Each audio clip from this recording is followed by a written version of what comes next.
everyone, comic book reviewer here, this time reviewing on issue 9 of the Image Comics Transformers series. Now as you know, we're pretty much up to issue 9, and I have been reviewing this series back from issue 1 all the way to issue 9 now. And the best I would say about the Image Comics takes is that it's basically what I think the Transformers movies wanted to be, but couldn't be. And the cover mainly has Optimus holding the entire world on his shoulders. And the story starts off with, Cliff Chomper flying the team down to where they need to take on the Decepticons. And we see how Shockwave and Soundwave make contact. And of course, use the sort of device to build the space bridge that will bring two worlds together. And we see Jetfire saying, "Man, Earth is weird.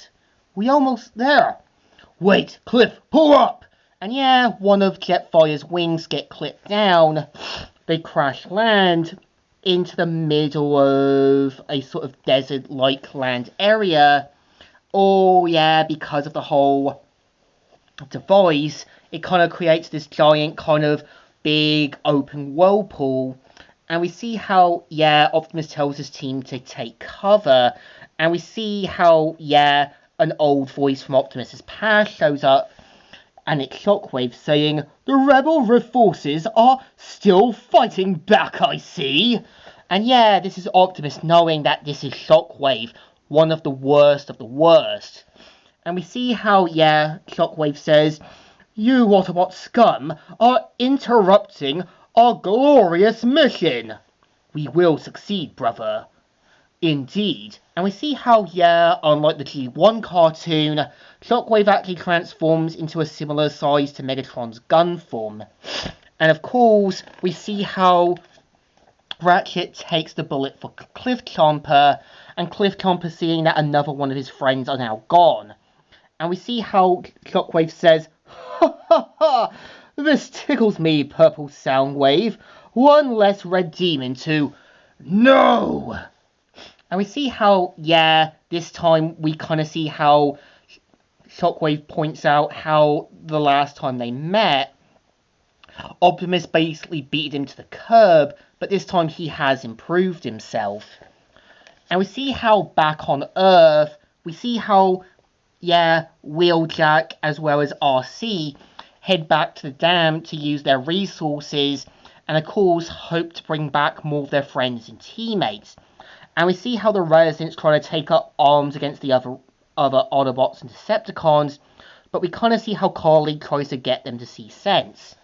So we kind of see how back at the doctors, one of the doctors informs Sam about his injury and that, but they point out with the resources they have and knowing about the Autobots, anything can be possible. But of course, something happens, and it's Astro Crane looking for Sam Witwicky. And of course, we kind of see how Spike tries to kind of talk sense to Astro Crane that he's the person. And of course, after trying to talk with him, we kind of see how Astro Crane takes Spike away and transforms and flies off. And we see how, Wheeljack, Optimus have to deal with Thundercracker, the Constructicons, as well as Shockwave.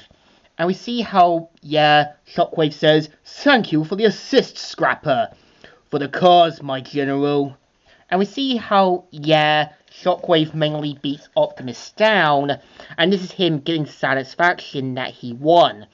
Meanwhile, back on Cybertron, we see how Elita 1 is still trying to get out of Shockwave's fortress while escaping the Combaticons.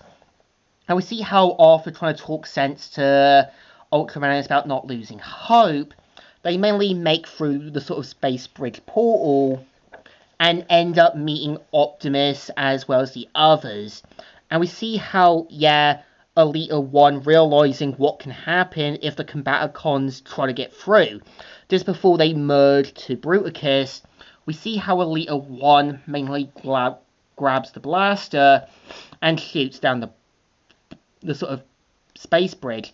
Well, one of them escapes, the other one gets cut in half. And of course, we kind of see how the Autobots are still getting badly pummeled. And we see how Optimus says, "Yes, Cliff Jumper, Optimus, we need to retreat." "No, not without my... Ugh! They're gone! We have to go!" And of course, this is Optimus knowing that they can't really pull back punches now, and that they have to leave without their teammates. So of course, just as Soundwave orders the Decepticons to prepare to chase them, we see how Shockwave has to kind of point out to Soundwave that, yeah, they have to continue rebuilding the space bridge, and that, yeah, if they chase the Autobots, it would waste more time and energy and resources. And again, had this been Starscream, he wouldn't listen to Shockwave. He would waste more energy, time, and resources, while Soundwave does take the time to understand and see his mistakes. And yeah, we kind of see how Shockwave sees that, yeah, due to knowing that the Autobots have been on Earth for some time, he wants to do some experiments. And I think we know what's going to happen. And we kind of see how back on Earth, Astro Crane is taking Spike down to the space bridge to meet up with the other Decepticons. And after Astro Crane's engines mainly get turned off, we see how someone helps him, and after breaking through, we see how, yeah, one of the Autobots, known as Beachcomber, shows up.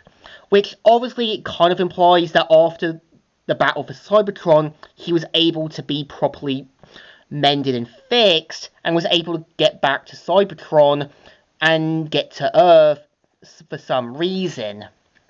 And yeah, this is the story. So I think issue 9 is pretty good, because yeah, it makes sense that, well, Soundwave will be the sort of leader for the time being. It makes sense that Shockwave would be the more tactical leader, and more sort of understanding the resources in that. And we know that Optimus and the other Autobots know how dangerous Shockwave can be, knowing that, well, Soundwave can be having the more logical roles for leadership, while Starscream can waste time, energy, and resources. Shockwave would basically be the proper second in command to offer more advice, logic, and being a bit more wise with their energy and resources. And I think the story definitely deserves a thumbs up. Still good, and still alright. So, Comic Reviewer here, signing out.